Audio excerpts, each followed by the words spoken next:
Is Marcus and Terry here, wondering if you feel like you are going crazy in isolation. We know from being alcoholics that self-isolation is one of the most difficult things to deal with in sobriety and in life in general, because all you do is sit around and talk to yourself in your brain. And if you're feeding your brain with all kinds of news things and conspiracy theories and all the craziness that's going on, it's a recipe for disaster. Humans are made for connection. That's one of the things that I learned when I got sober, was that something that was missing in my life was the ability to connect to other people. And I lived a pretty isolated life working from home. And when I became an alcoholic, I realized the damage that it did to me, not getting out, not talking to people, and just being in a world of my own thoughts. And we know from addiction and from mental health perspective, being alone with your own thoughts is a very difficult thing to do because you're not allowing outside input. Sure, you might be watching TV or watching webinars and all kinds of things, but you need to look outside of yourself to understand what's really going on. You need an outside perspective to say, hey, wait a minute, you've been kind of acting funny. You've been feeling funny. Is everything going on? And so in this time of self-isolation, we want to share with you some tips that we've used to keep our sanity and keep ourselves sane without having to go back to the drink. So, Terry, how you doing? I'm doing all right. I don't think I'm going too insane, and I think I'm fairly mentally stable in this isolation. But that's Okay. because I've got a lot of tools that I use, a lot of tools that we teach in our program, and yeah, so doing all right. Cool. Now, what's it like? I know for me, when I get self-isolated, I tend to be in a world of my own thoughts. And now that I've realized what's going on, I can kind of catch it. Before I got sober, I didn't realize what was going on, so I thought that was the norm. And I think a lot of people feel like, oh, wow, this is the norm now. We're home and we deal with our own thoughts and we don't talk to people and we stay 6 feet apart. What do we do? And I think that a lot of times people don't have the tools that they need to understand exactly what's going on, to understand what self-isolation does, to understand what it's like to be locked in a prison of your own mind, as I was years ago. And I know that you dealt with a lot of self-isolation and reoccurring thoughts. And when you have OCD and anxiety and all these things, it's very difficult. And I think a lot of people, when we come out of this, we're going to find it difficult to go back to life as it was, because we've now developed this new pattern of staying at home, not talking to a lot of people, maybe just online interaction, which is completely different than face-to-face interaction. And I think it's going to be a little bit difficult. But what are the things that you learned when you got sober with the self-isolation? Because I know one of your things you talk about a lot is, I used to drink and watch Dr. Phil, which is a recipe for disaster. I don't care who you are. But what was it that you found? Like, did you find that the TV and the input that you were putting into your brain and the isolation was affecting your thought process? Well, definitely the isolating was bad because my mind would spin in circles. I would sit there and think about all the things that I had to take care of and all the things I had to do, but I wouldn't do them because I was drunk. And Yeah. it really was that simple. I just couldn't go do things and deal with other people because I was drunk and I wanted to stay drunk. So that would be one of the things that was causing a lot of the mental anguish and anxiety and causing me to just basically go insane. But the other thing was is that I wanted to drink all the time. And I liked the feeling that alcohol gave me. And I didn't like the fact that it was isolating me. Well, actually, I should say I did like that because I was able to drink when I was in isolation and nobody was bugging me. But the drinking, that's what became my focus was how am I going to go down? How am I going to sober up enough to go get another bottle? And really, my life whittled down to that. It was just that it became that basic of a survival skill was just how am I going to get the next bottle, and then I'd figure out a way, basically walking, and go get it, and not care what I had the thought process. My biggest worry at that point was what is the checker at the liquor store going to think of me? I mean that's pretty sad, but that's really what I was worried about. And then what if one of my friends comes to my house or calls me? Well, if they call me, I just won't answer. But what if they come to my house? Am I not going to answer? I got to make sure they can't see me through the window. You know, stupid stuff like that that my life had come down to. And, you know, and since getting sober, I've learned that, you know, I really have to be present. I have to be active. Even in this social isolation, I have to reach out to people. And that's what I do these webinars. You know, on our Facebook group, somebody asked or mentioned today that they've been doing Zoom meetings every day in the UK. And I do a lot of those. And I actually, on Zoom, I do meetings with my cycling friends. We meet once a week. My dog park friends, we meet once a week. I mean, it's awesome. I actually probably see more people now than I did before the isolation. I just see them virtually. But I reach out and I talk to friends on the phone, other sober alcoholics. That's a lot of my friends now. Not all of them, but I have friends that are sober. And, you know, we talk to each other. And that's important too, because them reaching out to me or me reaching out to them, maybe they're having some troubles where I'm not, or vice versa. And we can just kind of bounce off each other, and we can relate to each other. Like, you know, alcoholics relate to alcoholics. We've been through a lot of the same stuff and the same mental patterns, and we can help calm those anxieties, just understanding as simply that other people are going through the same thing. Yeah. And it's okay. So, yeah.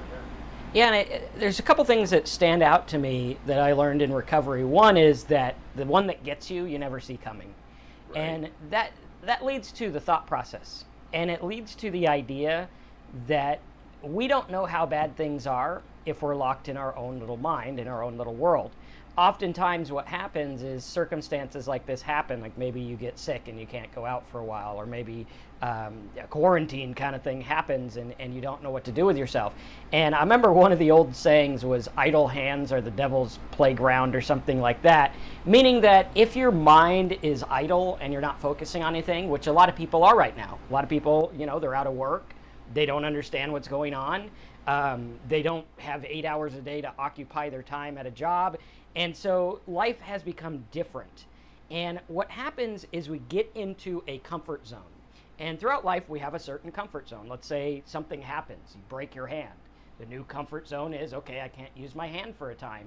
And you get used to it. And pretty soon, you're like, okay, now I'm adapting to life without, you know, being able to use my hand. And the same thing happens with isolation, but we don't see the subtle changes happening over time, whether it's irritability. Right? What are you doing to deal with your irritability? Oftentimes I'm irritable, my wife's irritable, the kids are irritable, we're all in a house on top of each other, and it's like, okay, what are we going to do now? We can't do anything. Like, I remember my daughter told me the other day, she's like, I miss just going to the store. I got to go get ice cream or something, you know? And we find that our minds start to change, and the mind adapts. This is one of the good things about neuroplasticity and the science of addiction, and it's also one of the bad things, because your mind can change very fast. 30 days of a new system and things start to change. Tara and I spent 30 days in a rehab, and we saw how it changed our brain. Like, even though things happened outside of rehab when we got out, the things that changed in our brain are always there, right? They're always there. Like, people, oh, you go to rehab and then you relapse and then you got to go do it all over. Well, maybe, maybe not, right? If you have to do it all over again, it's probably because you didn't get it the first time. But you took something with you.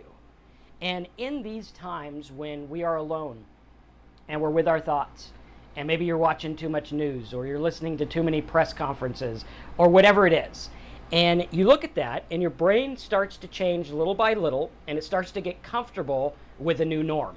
When I first moved to Florida, I was like, damn, it's hot. Now, I'm pretty used to it. Okay, so over time, things are going to change, and what's happening is we need to be aware. Awareness is the key. Understanding and saying, yes, this is how it's changed. Yes, I realize I'm irritable. And stop claiming what that is, right? I am irritable. That's a powerful statement. I am mad. I am angry. I am sad. When we use this term to describe what we are, we're taking an identity. You see this with depression all the time. You go to the doctor, they say you got depression. All of a sudden, you're sadder than ever before because now they named the problem.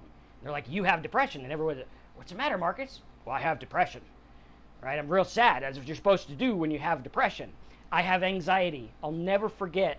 I went to my therapist and I was like, I'm kind of jittery and I get a little nervous sometimes. And she goes, you have anxiety. And I go, oh, shit, you're right. It's everywhere. I got anxiety all over me. And so now I named it and it got 50 million times worse. The same thing happens in our mind when we isolate. You're developing these certain things and you might say, I'm irritated, or I'm angry, or I'm this. When in actuality, you could change the way that you speak about it, which you're listening to yourself all day long. You are the person that you talk to the most, right? It's like Alan Watts says, a person who thinks all the time has nothing to think about except thoughts. Endless chatter in the skull, going on, ruminating. And when you start to add little things, it's like a recipe.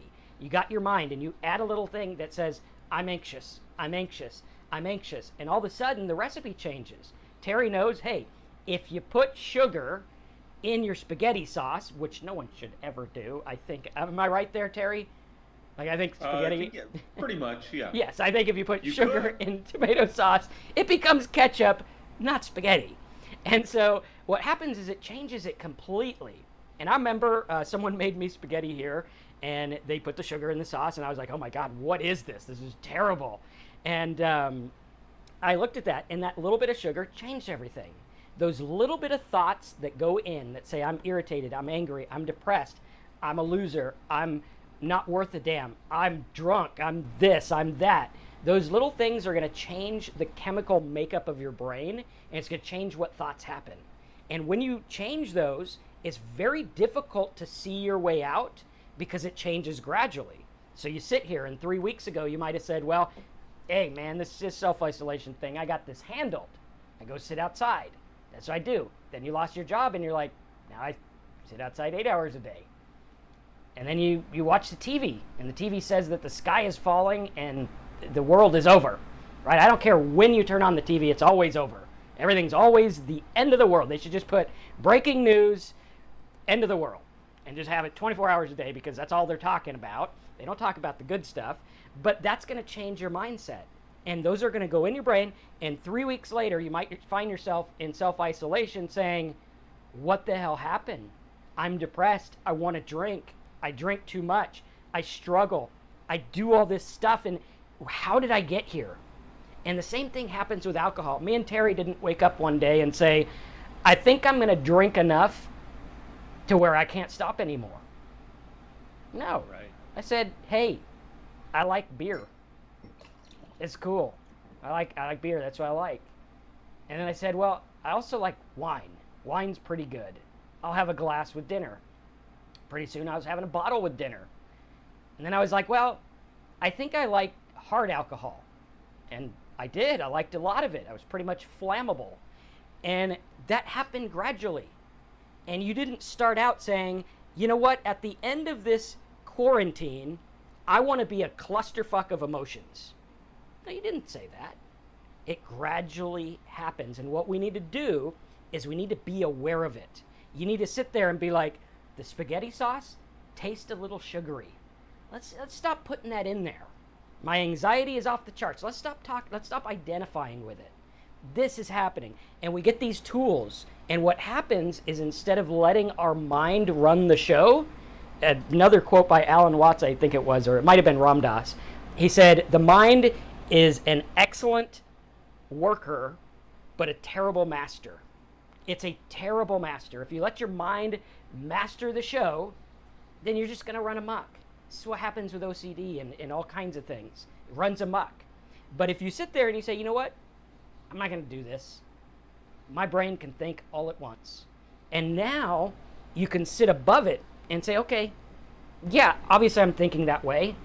I watched the news too much. Or I looked at too many conspiracy theories. Or I have been alone too much. Or I've been drinking too much. Or I've been reading too much about the problems I have. Right? I'm reading about depression all day long. fastest way to get depressed is read about depression all day long, right? And so you look at that and you got to focus and you got to say, what am I going to do to intersect the thoughts? It's just like relapse. When you have relapse, you have a point in time between the time you say, I really want a drink or I need a drink, between that time and getting the drink, you have a little buffer. That's the miracle window. That's the window. And you could say, I feel like a drink. I'd like to have a drink. I see the bar over there. My car's almost automatically turning to it, but I got this buffer and I'm not going to do it. And you do the same thing with your thoughts all day. Hey, I'm thinking this. I'm not going to make that turn. It's easy to make. It's fun. I'm bored as shit, and I need something to think about. And I know going down that road, I've been there before, and you know where it ends up. You know, you take the road, you know where it's going to end up. You take a drink, you know where it's going to end up. You watch too much of the news and you start taking everything literally, you know where you're going to end up. You know where this ends up. And the problem is people can't step back and say, this is what I need to do. This is why this is happening. And look at why it's happening. Just like the sugar messes up the spaghetti, if I have too much, I've been drinking a lot of soda lately because, I don't know, maybe I need sugar or something. And I notice it starts to affect the way I think. I wake up groggy. I get pain in my back sometimes. And I notice Diet Coke. If I have too much Diet Coke, I get really irritable. Don't know why. Don't know what's in it. Probably some weird chemical. But I know that. So I don't sit there and be like, I'm irritable today. I watch. I go, yeah, Diet Coke. Yeah, I'm irritable. Okay, I'm going to be irritable. And once you know, hey, this is because of this. Like people who say, I get cravings. I want to drink. I'm bad. You're not bad. People who drink a lot crave drinks. Pretty simple. Like I read it years ago. There was a book. I think it was P.T. Barnum's book. I think it was his. It might have been some other guy back in the 30s. And he's like, this is perfect for me because I like cigars. And when I quit cigars, I'm doing okay. The minute I pick one up, what does that cigar do? Makes me want more. Right, I got one and I got to put 5 in my mouth. Oh, got to have more cigars. And the mind works that way. And we need to understand that and roll with it. So yeah, that. Yes, indeed. You know, when I look, it's important to look at the past. You were just talking about looking at the past and looking for me, looking at my actions and what's come of it, like, like drinking. And where drinking leads me, where that first drink leads me, that's just huge. It's important, but it's important not to dwell on it at the same time. I don't want to dwell on the past. I do want to live in the present. And that's what you're basically talking about here is living in the present, not taking that first drink right now. And we don't know what's going to happen in the next few months, and that's why living in the present is really important. At the same time, we have to prepare for whatever might happen. I mean, maybe not preparing for the complete apocalypse, but be ready for certain things. What I'm trying to keep my mental focus in the fact that maybe we have to do this quarantine for months. That might be a reality. And so what am I going to do every day? And so that's where the present comes in when I'm thinking about the future, and that's important for me, is because I have to have these tools that I use every day. Like for instance, waking up and I have breakfast. I watch a little bit of news, but I try to limit that because they just pound the same thing into the ground every day. I try to catch up on what's new, and then move on. Go walk my dog. That's what I try to do every morning. Go walk the dog. Then after that, maybe I get on the stationary bicycle for a little bit and get some exercise in. These are things that I try to do every day, that it's good for my physical health, great for my mental health.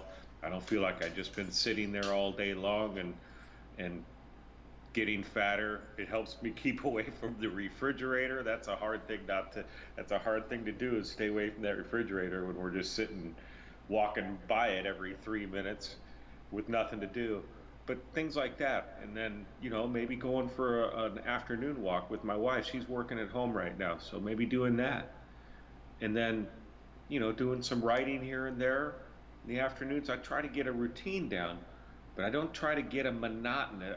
I try to keep it from getting to be a monotonous routine.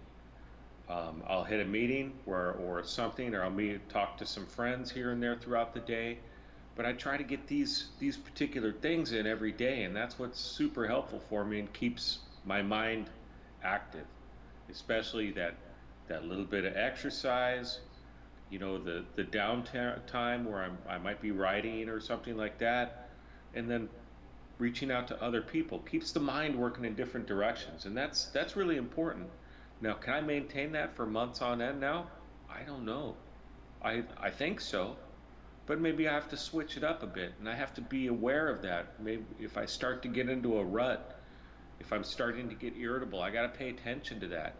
And so far, it's working out fine, but it's only been 3 weeks, right? 3 weeks, yeah, a little bit over 3.5 for me. But yeah, so Absolutely. that's some important stuff. Is really figuring out a routine, not just waking up. What am I going to do today? I'm going to sit and watch TV. I'll turn the TV on. Maybe I'll leave it on all day. Or I would usually not think about that when I was drinking. I'd just turn it on, and maybe I would turn it off when I went to bed at night. But that was just kind of I didn't have well, my routine was to wake up and get the bottle and start drinking, pass out at some point, and wake up and get the bottle and pass out again, and do that several times a day, and until I passed out for a few hours a night. Yeah. So, it's important for me to not get into that same mindset that I had before, and that's staying away from that first drink. That's what it's all about. And it's hard, especially for those of you that might be newer in sobriety. It's a difficult thing to get out of that mindset. I understand. I've been talking to a lot of people that are brand new in sobriety, and some of them are brand new just since quarantine started. And man, that's got to be difficult. Right? But it can be done. These people are reaching out. They're talking to other people. They're doing 3, 4 Zoom meetings a day because they're in isolation as well, and they're stuck in their mind, and they realize that they got to get out of it. Yeah. And maybe going to a Zoom meeting helps. It's not the cure all, but every little bit helps. Every little bit of sobriety, every little thing you can do for sobriety helps. May not seem like it, but it really can help you a lot, and it can keep you sober. It can be that Absolutely. difference between taking that right turn into the liquor store or the left turn towards home. Yeah, and I think one of the things important for me in isolation and for my sobriety is to maintain somewhat of a schedule. Like, I know the temptation. I see things on the internet all the time where it's like, oh, at 9 o'clock in the night, I take off my day pajamas and put on the night pajamas. And Yeah. for me, one of the most important things is, even if I'm not doing a call, even if I'm not seeing anyone, I got to get up, I got to have a shower, put some shoes on, some pants on, a button shirt. I like to wear the button shirt. Makes me feel like, hey, I'm going to do something today. Instead of letting the day run you, you need to run the day. Because oftentimes as alcoholics, we learn to be reactionary, and we go through life and we're like, oh, shit, that happened, let's react to it. This happened, let's react to it. And what happens is it's the same thing as like Instagram and Facebook. And unfortunately, Instagram and Facebook were created with the mindset of dopamine hits, right? And if you have teenagers that look at Instagram and stuff, you're going to see this, right? They're like every 5 seconds, oh, got to check the Instagram, got to see what Bob's doing, got to see what Sally's doing. Am I missing out on something? And every time they check it, and even with me, I check my stuff with my business, and it's a little dopamine hit every single time you check something. And what happens is you're reacting, and you're letting this control you, instead of saying, I'm going to control the day. Here's what I'm going to do. I'm going to get up, I'm going to do this, and I'm going to do that. Whether it's housework, whether you're like, okay, well, I got 30 days, maybe I'll become somewhat of an expert on a topic. You can learn a topic.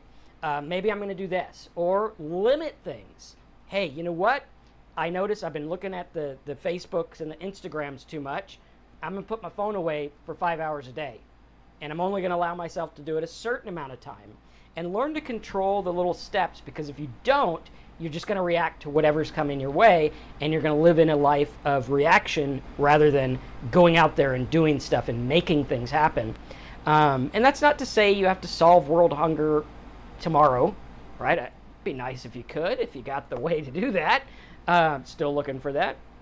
But we can go out and we could do one little thing each day and say, hey, I'm going to accomplish one thing, even if it's just staying sober, even if it's just calling sober friends, even if it's, helping someone who needs something.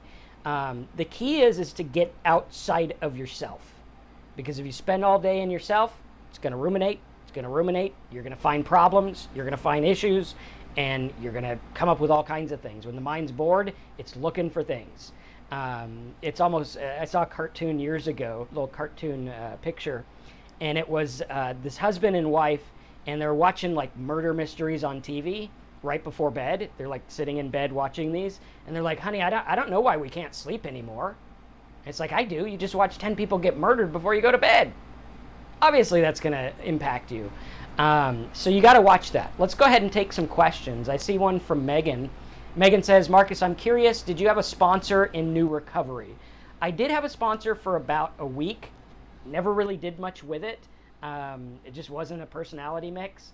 And so since then, I've just kind of done things on my own, gathering things. I talk to Terry, talk to other people in sobriety. I do these talks. Do I think it's important to have one? I think that's a question for each individual person. If you need accountability with your sobriety, for me, luckily, my wife and kids, they know Dad's an alcoholic. If he comes home with a fifth of booze, we're going to have a talk. Okay, so that could be kind of like a sponsor, where if I lived alone, or if it was just me and like a young kid, or me and, no one or whatever, or a drinker, if I lived with a drinker, someone who didn't care or didn't know what was going on, it would probably be easy to drink. Probably be very easy to drink. And in that case, I probably would have needed a sponsor. It would be up to you. She also says, because I kind of feel like it's more of a stressful burden to have to call someone often. Well, keep in mind that you are part of your sponsor's recovery. Right? It goes both ways. I know they think of it like, oh, the sponsor's the guru on the mountaintop who knows everything about alcohol. No, he's not. He's a guy or gal just like you, hopefully not weird and creepy, right? You got to watch out for weird and creepy. But he's just like you, and he's trying to get sober. And by you calling him every day and other sponsees calling him every day, dude's going to stay sober probably a lot longer than he would have otherwise. So I wouldn't look at it as a burden. If you feel like it's a burden to them, it's not. They're in recovery too. It's helping them. If you feel like it's a burden for you, maybe reevaluate, right? Is it more of a burden to call a sponsor or to go drink? I think it's going to be a lot more burdensome if you go drink. Like, weigh the options there. Is like, okay, is this better? Is this better? And then find someone you jive with, or get a couple people you talk to. It doesn't have to be one sponsor. It could be 5 sober friends. Just make sure that you're doing what you can do every day to not drink. And if you feel like you need someone to call when you're outside the liquor store, if you ever end up there, hopefully not, then maybe a sponsor is a good thing to have at that point. But I think it's to each his own. What are your thoughts on that, Terry? Well, yeah, much of what you just said is I would agree with, definitely. I have a sponsor, and I sponsor a couple of people. But at the same time, as far as that daily phone call and stuff, my guys don't. Well, one guy calls me just about every day, but I really leave it up to them. I don't require them to do anything, because ultimately their sobriety is their responsibility. One thing that I've noticed is women sponsors and sponsees, they tend to communicate with each other a lot more than men do. I don't know if that's true. It's just kind of what I notice, but whatever. And as far as my sponsor goes, we're more friends now. I still bounce things off of him. He bounces things off of me. as far as, if we have issues or anything like that. He did take me through the steps, and he was very important in my early sobriety.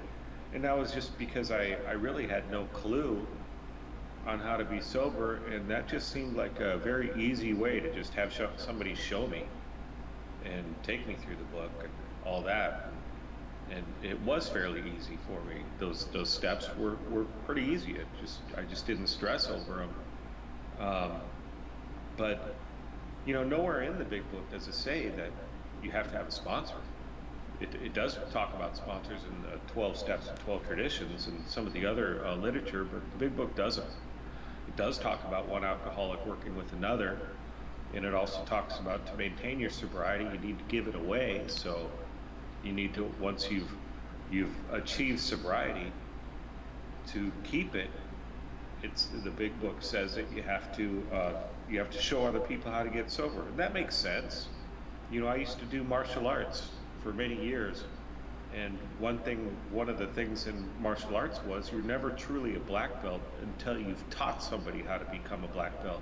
It's the same thing. When you teach something, you're going to learn it a lot more yourself. And that's the same thing with recovery. If you're helping other people recover, you're going to help keep yourself recovered. Although we never get to graduate in recovery, we have to continue to maintain our sobriety.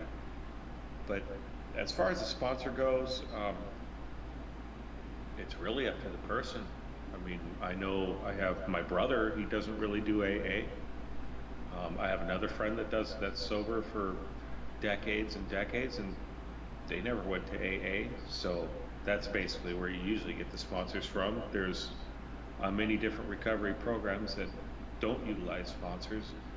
I think the important thing is to be open and honest and willing to do whatever it takes and talk to people and reach out to people. That's the hardest thing. That's where a sponsor comes in as a good help, is that's somebody you can reach out to and talk about personal things with. But I think it is important to have somebody that you can talk to that isn't necessarily related to you, because that way you can talk about anything. You can be a little bit more open, because they're going to they should have an objective opinion on what you're going through and maybe be able to help you. But the one thing is, and Marcus has alluded to this, is sponsors are also alcoholics, and they're sick too. So there's different people and some of them just aren't the right fit. So you have to be patient. And I personally got a sponsor right away, but I consider myself pretty lucky. A lot of people that end up having saying they have a good sponsor, they wait a little bit and they just feel it out, find somebody that they relate to, and whether that's a sponsor or not a sponsor, or whatever. There is one other issue. If you are in the rooms of 12-step meetings, a lot of people are going to say, "You got a sponsor yet?" And there's a lot of that peer pressure to deal with, and sometimes it's difficult to get over that. It's just almost easier to just say, "Hey, will you be my sponsor?" And really, you want to say, "Will you be my sponsor?" so people can shut up about it. But it's really a personal choice, and that's the one thing that you have to remember, is that your sobriety is your responsibility, and your choices are going to deem how successful you are. It's you. If you start drinking, basically, if you were in the rooms and you started drinking, you're not going to go back. A few people might call you. Some people might even show up at your house and find out what's going on. But you're still not going to get sober until you decide to get sober. So it's really a personal decision. Absolutely. Donna says, when do the anxious feelings finally subside in recovery? Should it happen after 1 month? I must be patient and strong. Well, I think the key to realize is that anxious feelings are just that. They're just feelings. We can have feelings all the time, and they can be altered chemically, as we all know from alcohol. They could be altered by what we're putting in our mind. They could be altered by lots of things, like if a tornado came to my area, I would feel afraid. But I wouldn't get mad at myself for I wouldn't be like, you little wuss, scared of a tornado? What the hell's the matter with you? No. I'd be like, yeah, I'm afraid of a tornado. I mean, they could suck me up and throw me in the next zip code. So we don't get down on ourselves. But I think with anxiety, we tend to fight it, and we tend to get down on ourselves. And we're like, why am I anxious? Why do I have this? Well, you might be anxious because of your mental makeup. You might be anxious because of alcohol. Whatever it is, they're just feelings of anxiety. They will go away. They will subside. And I think if you look at it in terms of your whole day and you're like, well, for 24 hours, I wasn't anxious. But I went to the store and I was a little anxious. Or I went to a meeting and I was a little anxious. So over a 24-hour period, you're anxious what? 20 minutes, maybe an hour, maybe a couple hours. Still not a big part of your day. And I think the problem is we try to fight anxiety. We try to fight it, and we're like, go away, go away, go away. Because anxiety is what we call future tripping. You're tripping on the future. You're like, something bad's going to happen, and I need to be ready. But, 9 times out of 10, something bad doesn't usually happen. We're usually okay. And so if we look at that, and we're like, we're going to be okay. I'm going to be all right. Got these little wiggly feelings. They'll subside. I found that it was about a year before I got major anxiety feeling reduction. And even still today, I'll have some flare-ups, but I don't take them seriously anymore. I am not anxious. I have feelings of anxiety. I'm not anxious. Huge difference. And when we look at it that way and we're like, well, I don't need to succumb to this. And if you sit there all day and you watch YouTube videos and you study anxiety and you watch videos about anxiety, you're going to start to see anxiety in places it never even existed. But what if we just were like, sometimes I get these feelings. Whatever. That's cool. Right? I used to think that every time I got a feeling, mad, sad, angry, lonely, tired, anxious, scared, I would have to drink because I didn't know how to deal with feelings. And our society makes us think that these feelings are some kind of bad character flaw, when they're not. They're just feelings, right? Like for me, you look back at my past, there's a lot of reasons to be anxious. You look at alcohol, a lot of reasons to be anxious. But I think the question isn't so much when's it going to go away, but what are you going to do about it? Are you going to fight it? Fighting it makes it worse. Right? It's like trying to fight something that just grows and grows the more you fight. But if you relax and you give in and you say, you know what, whatever, that's cool. Thanks for sharing. I see you over there, anxiety. I don't need to dive into your whole world of it. I need to figure out why you're there. Right? Some of the worst things is trying to psychoanalyze things to death. Like Sigmund Freud, as I heard one guy, he calls him sick man fraud, which is interesting. But Sigmund Freud has interesting thoughts. Some of them are great, wonderful. Some of them are, a little weird. And we look at it and it's like, do we need to analyze our dreams? Do we really need to do that? I mean, the other night, I had a drinking dream. Hadn't had one in years. I wasn't actually drinking. It was just a dream that there was alcohol in the fridge and I was dreaming about whether I was going to drink it or not, and I woke up. I could psychoanalyze that. And I could say, well, maybe my sobriety isn't secure. Maybe I have cravings. Maybe mom put my shoes on too tight when I was a kid. And I could try to psychoanalyze, or I could be like, I drank for 10 years. Pretty obvious that my brain's still going to think about it. Pretty obvious, right? So if we look at it different and we stop saying, this makes me so, this makes me this. Our society likes to put labels and letters to everything. Yeah, every time you turn around, there's some new thing. And go to the doctor. Me and Terry are not doctors. Listen to the doctor. But decide for yourself what you're going to do. If he says take something, obviously you want to take it. He's a doctor, he knows. But decide what you're going to do about it. Am I going to leave because he puts me on antidepressants saying I'm depressed, I own it, I'm going to live in a world of depression because that's what I have? Or am I going to say, hey, these pills are going to help me get over it or whatever, right? And we got to look at it and take everything and decide what we're going to do about it. Am I going to take a label and am I going to own the label? Maybe not. Maybe. And you decide for yourself what you're going to do. Yes, indeed. I wanted to just mention this one. Barry mentioned 15 years in relapse. I took one drink on vacation, and that led me to drink for a year and a half. Being sober is much better, believe me. 5 days now. Barry, that's awesome. 5 days, great. 15 years. This is what can happen, and I see it a lot. Is people will take that first drink, and then they're back at it for a while. I never was able to get much time sober, but I would get a little bit, and then I'd take that first drink, and the next day I was right back to the full blown amount, and that's what happens.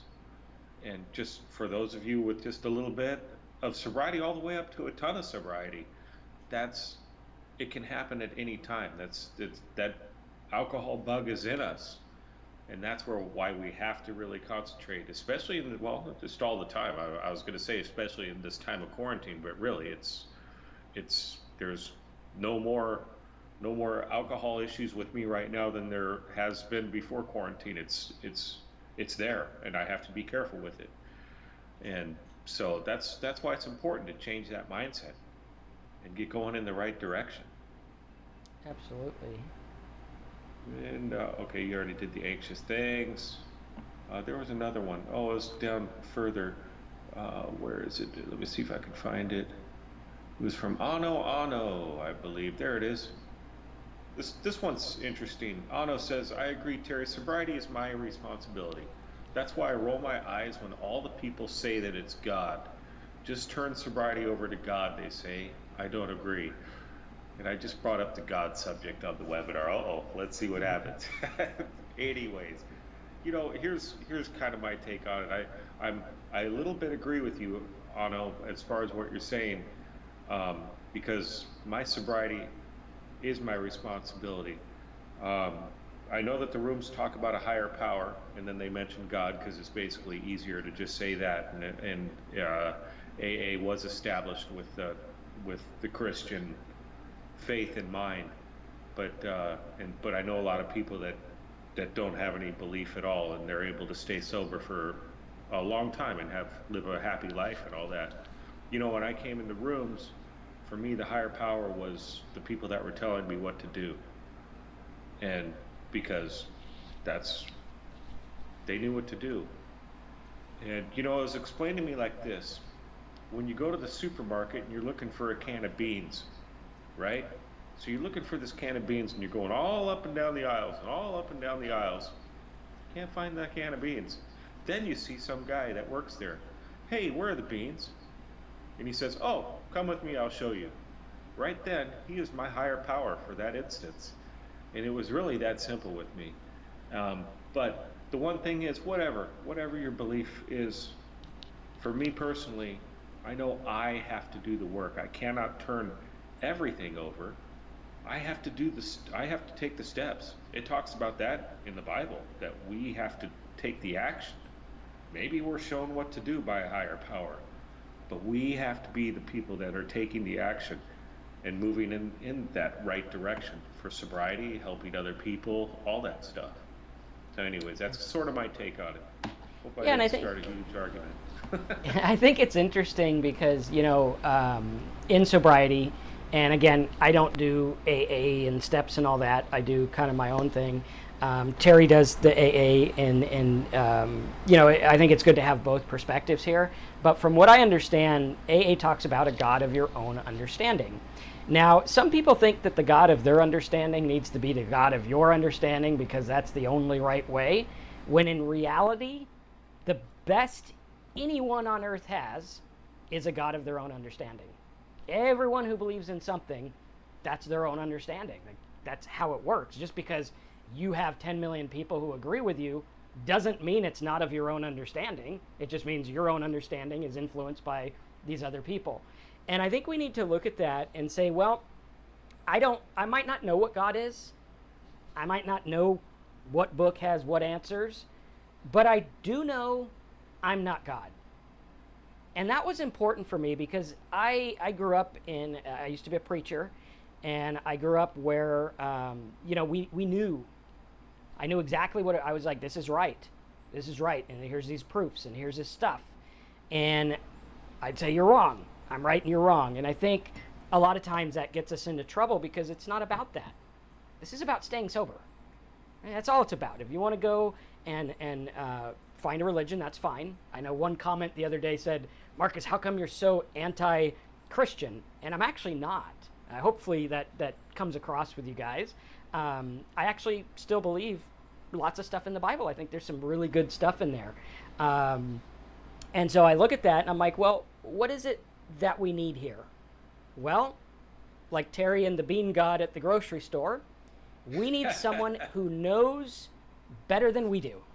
Whether that's a God in the sky, whether that's knowledge and understanding, whether that's this or that, we need to look at it and say, what's my best? Well, my best thinking, my best chance of being my own God was drunk. So if I worship the God of Marcus knows best, I got drunk. Yeah, I think I'd be better off with the bean god at the grocery store at that point, because that's where that got me. And I think instead of, if you're hung up on the God thing, look at humility. Get humbled and say, this is where it got me. Because pride is the first step to drinking. It's first step. Say, I got this handled. I got this. I don't need that AA stuff. I don't need this stuff. I don't need that stuff. But when you truly want to get sober, you kind of can't be picky about where you get your truth. Right? You might look at Marcus as kind of a whack job. Guy talks all hyper and weird. What's the matter with him? I can't listen to him. Well, you could think I'm a whack job. You could think I'm nuts. But maybe there's some little stuff sprinkled in. Or maybe you wait between the times I talk to get some truth from Terry. Maybe. And you got to look at it and say, I know that I'm not the highest power. And that's a fact. Like right now, I don't even have the power to say, I want to go wherever I want. Can't do that. Can't go to the beach. So, I mean, if I can't even choose that basic thing, then you have to submit to the fact that we are not the highest power there is. And I think understanding that and using that with whatever religion or whatever belief system you have is going to help, because then you realize I'm vulnerable. And this is scary in our society, to be vulnerable and say, you know what? I'm almost 6 years sober. And I could be like the guy who went on vacation and had a drink and didn't come back. Just now came back. What's going to stop me because I'm Marcus and I'm on Talk Sober and people listen to me? No. I don't know what's going to stop me. But I know I'm going to do something today so I don't drink today. And tomorrow I'm going to do something tomorrow so I don't drink tomorrow. And the next day I'm going to do that and I'm going to do that. And I'm going to hope. And I'm going to pray to whatever I pray to. And I'm going to pray that I stay sober the rest of my life. That's my goal. Will I do it? I don't know. I'm not the highest power. I don't have a crystal ball. But I do know I'm going to do what I'm going to do. And this is what I'm going to do today. And tomorrow, we'll see where tomorrow takes me. And I think understanding that and saying, you know what? I don't need to memorize the whole Bible to get sober. If you want to, that's cool. I mean, that's cool. I had a buddy back in the day who was trying to memorize the whole Bible. It's been about 20 years since then. I don't know if he memorized it yet. But, to each his own. And you got to kind of answer that for yourself. There was a question someone said about... I lost it. Well, you look for that now. Okay. Ano, don't tell us that we're gods. You said Marcus and Terry are my gods. Maybe you're joking, but we're just a couple of guys that have been able to remain sober for 5+ years, and we're just trying to share what we're doing and what we did to get sober and stay sober. So far, it's worked for us. So. We're not gods. We just have figured out how to do this so far. And then we're trying to keep it going. we're trying to show you guys how to do it as well. I think So Donna has answered the toilet paper dilemma. Why everyone needs toilet paper. She says, in France, one half of grocery carts are filled with wine and the other with cheese. That solves the toilet paper dilemma right there. But yeah, you know, a lot of people couldn't resist that, but you know. A you know, lot of I saw on people. YouTube on to why there's an issue. But that has nothing to do with our topic. Yeah. Real Talk Recovery, good to see you here. Okay. Yes, I have heard. Derek says I talked to a hard liquor salesman and he said it's absolutely mind-blowing how much they're selling. I read a report that alcohol sales are up about 50% right now, which means Right. if they were selling 1,000 bottles before, they're selling 1,500 now, which is crazy. And you know, it's understandable. And I think what we need to do is, one of the things that I learned in sobriety is that I can't judge anyone. Right. Like I can't, you know, if this lockdown happened 6 years ago, the alcohol sales would have been 46% above because of me. Like I would be going to town. I would have been drunk all day, every day. And we got to really focus on that and say, well, you know what? I can't judge them. That's cool. That's what they're going to do. Relating back to the old story from my uncle. Everyone finds something to do. I'm staying sober. That's what I'm going to do. And I think that's important. Actually, you know, the sad thing is about that is my alcohol intake would not have gone up. I'll bet you're the same too, Marcus. You probably would have just stayed the same because I think we were both just about at as much as we could possibly drink. So, Yeah, I think that's true. And the sad part is when I overdid my alcohol consumption, I ended up in the doctor in the ER, which right now, like, I wouldn't want to put the burden on the healthcare system, and I wouldn't want to go to the doctor if I didn't really need to, you know, because there's all this stuff going on. But definitely go to the doctor. If you're detoxing, go to the doctor, talk to them. Detox it can be deadly, so always go to it. We got someone new here. H. Boogie says, how can I get sober? Recovery centers aren't taking anyone. That can be very difficult. One, if you're in self-isolation, what I would do is I would first get a detox plan. I'd call up a doctor on the phone. I'd be like, look, this is how much I've been drinking. And be honest. I know when I was drinking, I like to lie as if the doctor gave a rip, right? His job's to help me get healthy. If I lie about stuff, it's not going to help anyone.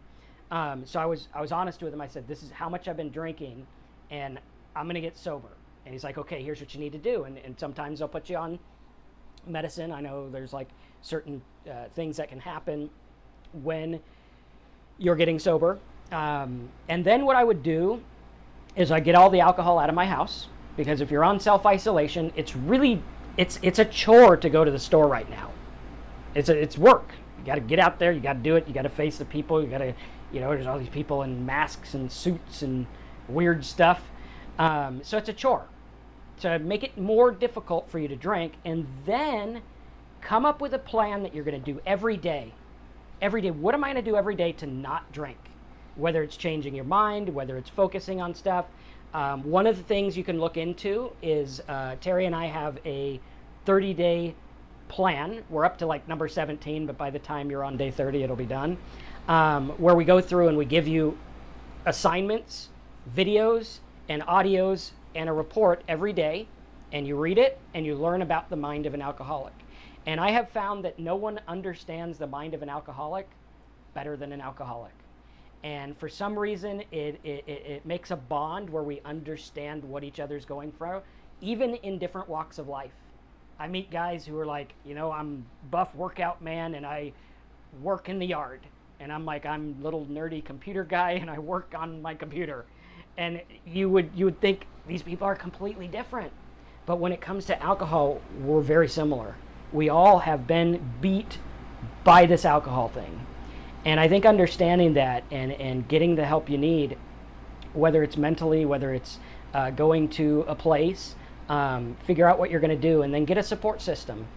Get some people that you know and trust that you can talk to every day and say, look, I need someone to talk to when I feel like drinking, or if I did drink, and really put a plan in place, because this is your sobriety and no one can give it to you and no one can take it from you.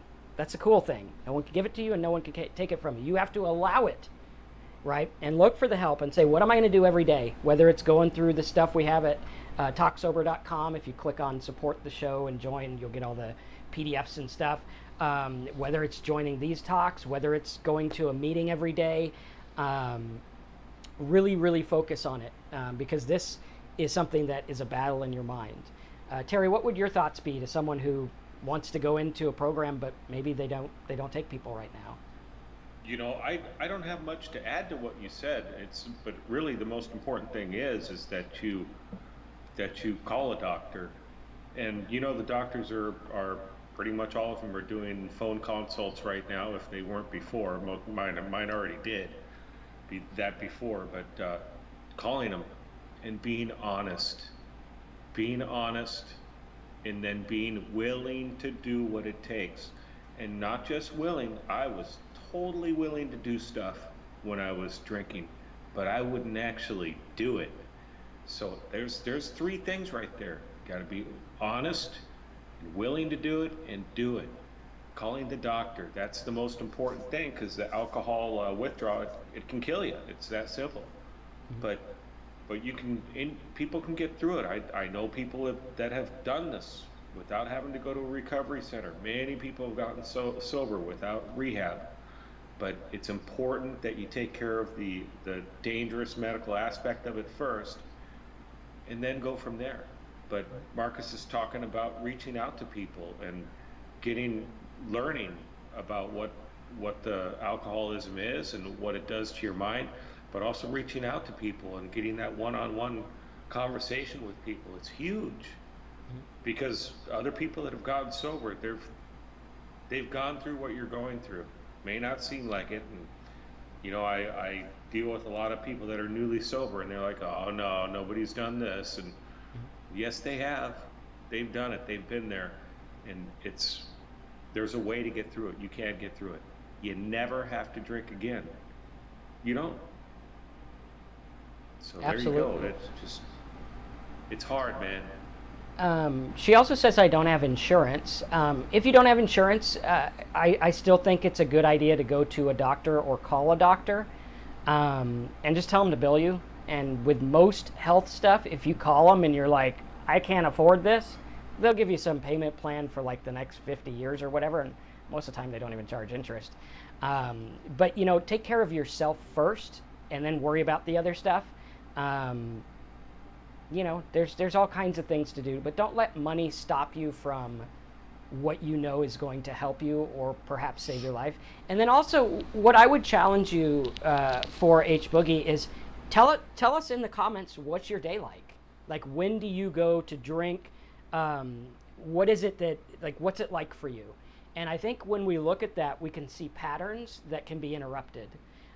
Because a lot of times, I was talking earlier about how in self-isolation, I have to shower and get dressed, even though I'm really not showered and getting dressed for anyone, right? I don't have to wear a button shirt, but I choose to because it's part of my mindset, part of my routine. And I think if you look at your routine and look at what's going on and look at the triggers, right? Get honest and open with yourself and say, what are the triggers that cause me to drink? What are the things that make it inevitable? And how can I change that and make it inevitable to stay sober? And how can I change my mindset? So she says, every day, all day. Okay, if you're drinking every day, all day, I can guarantee you need to talk to a doctor. That's where I was. I drank around the clock, all day, every day, middle of the night, early in the morning, all the time. And people who were like, Marcus, I didn't realize you were an alcoholic. I was like, that's because you never drank off my coffee cup. There's always something in my coffee in the morning. She says she has severe depression.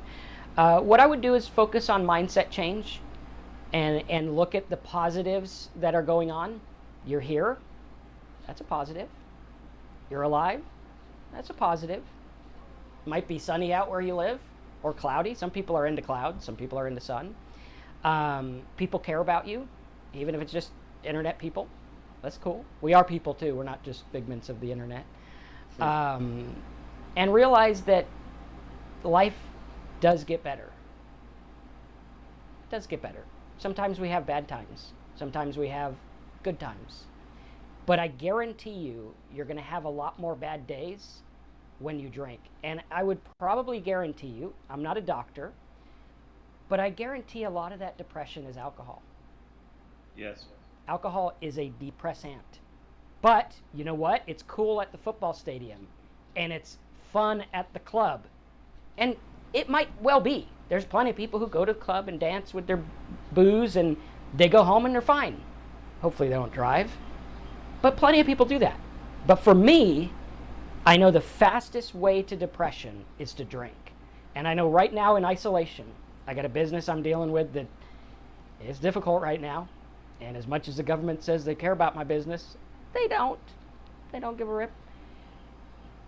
And it would be easy to be depressed. And sometimes I got to catch myself and be like, nope, we're going to look at the positive. And I know for a fact, I would bet my life savings that if I had some drinks today, I'd go into automatic depression. I know what it does to me. Oh, yeah. People that struggle with anxiety, drink your ass off. The next day you're going to wake up, you'll be anxious. You're going to be more anxious. More anxious. Going to be more depressed. Alcohol makes us insane. And when I tease about the clubs and the things like that, what I'm teasing about is how our society props up alcohol, but it doesn't mention side effects. Like imagine if you had an alcohol commercial that was true, right? Like, hey, take Zyrta or whatever, and you take Zyrta and you're going to get, crazy, you're going to have this, you're going to be more depressed, and you might have this. Imagine if they did that with alcohol, right? They're like, when having alcohol, there's a high probability you could get in a car crash and die. There's a high probability you might get depressed. There's a high probability that this is addictive and it's going to fuck up your entire life and you're going to have to pay to go to rehab to get over it. And you're going to deal with it the rest of your life. If they said that, me and Terry probably wouldn't listen to it anyway, but it'd be a little nice. But that's a fact. The fact is that's what it does. That's what it does. We know what it does. She says, I've been going through a lot, just found out my birth father died, and I have to go through a settlement case. I get it. Sometimes life's more difficult than other times. But we get through it. And I've learned in sobriety that I could take a heck of a lot more than I could when I was drinking. I look at things now and I'm like, man, if this happened 6 years ago, we'd be screwed. But hey, we're okay. And a lot of it is just the mental battle. The mental battle. We had the same thing. We lost someone and there's a big settlement thing, all kinds of crazy stuff. And all of a sudden we were like, well, we're not going to play the game anymore. We're just going to let the chips fall where they may. Worst case scenario, I'm where I'm at now. So I could always start from where I'm at now and grow. So we'll be all right. Yep. We do what we can do. Absolutely. Now, one thing we've talked about all day today is all these things that what? we want to do, that we try to do all day long. But one thing to keep in mind, that I try to keep in mind, is I try not to worry about it that much. I got all this stuff I want to do all day long to keep myself from staying mentally stable through this quarantine. But at the same time, if I'm feeling a little tired, I'm gonna take a nap. If I just don't feel like doing anything and sitting on my butt and watching TV for a couple hours, I'm gonna do it. I try to pay attention to if I'm doing this too much.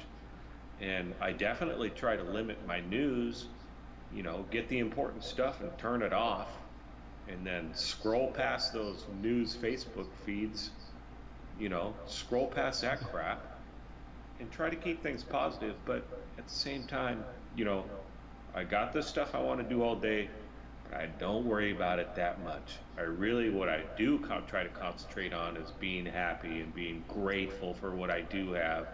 I feel I'm very fortunate having a home to live in. I mean, imagine homeless. They got a tough time right now, and not that they didn't have a tough time before, but it's got to be rough out there. And in other Absolutely. countries where this is starting to hit, they don't get to self isolate. Some of those third world countries, none of that's going to happen. Yeah. And give yourself a question. Like, look at this question. If you say, I got this problem in my life, okay, got a settlement, got a job issue, whatever, how much do I need to actually worry about it? Like, is there a buffer? Like, okay, I lost my job. I need to worry about it every day. Okay, so if you worry about losing your job every day until we're out of quarantine and you get your job back, what did all that time do? Let's say I worry 3 hours a day. That's a lot of worry. It's like 100 and something hours over a month, right? That's a lot of worry.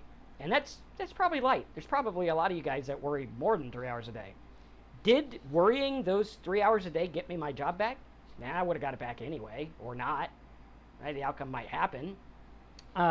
So we look at it and we say, how much am I going to worry? Like, I remember when we were going through that issue where we lost someone in the whole settlement thing, we were worrying about it a lot, hours a day. And at the end, I could look at it and be like, had I decided to not worry about it, would anything have changed? No. Not one thing would have changed. That's not to say, rest on your laurels and don't do anything.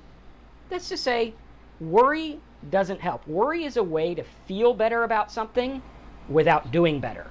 Oh, I'm so worried that I'm an alcoholic and what am I going to do? What am I going to do? Well, stop worrying. Answer the question. Do I drink too much? Can I stop? No. And I do drink too much. Okay, I'm an alcoholic. Now what? I got this problem. Worrying about, okay, now what? Now what? And I heard it said, I don't have problems. I just need answers. Or I just need solutions. That's it. I need options. And in life, there's always options. Can't go to rehab because of this. Okay, what's the second option? Got to do it on my own. Can't do this. What's the option? Here's the option. And we got to look at it. And I think right now, we're right there with you. Everyone's worrying about taking care of kids and family. We all are. And we're all going to make it through it together. And worrying won't help. Do the best you can. Take care of your kids and family right now. They need to eat. They need to go to their online schools or whatever. Take care of them right now. Do what you can right now with what you have and let tomorrow worry about tomorrow. Because we don't know what's going to happen tomorrow. 3 months ago, I thought I was going to be at the beach today. Not at the beach today. Beach is closed. So there goes our plans, right? But you got to look at it and focus. And like just what Marcus is saying. Trek, you mentioned that you just fell off the wagon last night with 4 months of sobriety. And Boogie, you're just saying you're worried about your kids and family. Of course. But it doesn't matter where you were. It doesn't matter how much. Well, that it does matter that Trek, you had 4 months of sobriety. That's awesome. That's great. Pat yourself on the back. You fell off the wagon last night. Guess what? You might be an alcoholic. It happens. It's okay. Start where you are right now and move forward. It's all good. You can get that back. 4 months from now, you'll be saying you got 4 months again. It's all good. It's no problem. You can do this. Absolutely. And Boogie, just start trying to get sober. Do it. I don't know what you can do because I don't know your situation. One thing both of you can do is if you're not on our Facebook group, get on there and talk to us. We'll respond, or at least there's lots of people that will respond to you. That I get the notifications all the time, and I try to talk to people there. But yeah, talk to us. Reach out to other programs as well. It can help you. Boogie, there's lots of free stuff out there that you can use to help you maintain sobriety once you get there. Absolutely. Buzzworthy says, remembering the pain is the key to sobriety for me. Me too. I don't want to go back there. No. I don't want to go back there. There is not a bad day where I could look at it and say drinking would be better. Not one bad day. The Facebook group link is in the chat. You can click that and join the Facebook. You can also go over to talksober.com, help support the channel. When you do support the channel, we give you a bunch of MP3s, a bunch of PDFs, a 30-day walkthrough sobriety type guide that you can go through, and it'll help you with your sobriety based on what we've gone through. And it's real world stuff. You read it, you listen, you go through it, you do the instructions. I think it'll help you. We're not doctors, but I think that'll help you. As always, if you are struggling with detox and you're looking to get sober, always go to the doctor first, because alcohol is like hell in your body and it screws things up. And we want to make sure that that's gonna work and follow a plan. So join Facebook, check us out, talksober.com. We got some of our Zoom links. I'm not sure when the next one will be, but we'll decide, and it'll be on there. That same link changes every time, so you're good. And stay sober, guys. Anything to add there, Terry? Well, good job if you're able to stay sober. If not, that's okay. Just try it. Start right now. Move forward. Remember some of the tools that we use and figure out what works for you to maintain your mental health through this isolation. And Absolutely. Stay safe, everybody. All right, thanks, guys. We'll see you next week, 11 a.m. Eastern Standard Time. Join us on our Facebook group and over at TalkSober.com. Make sure you subscribe and click the bell for more videos. We'll talk soon.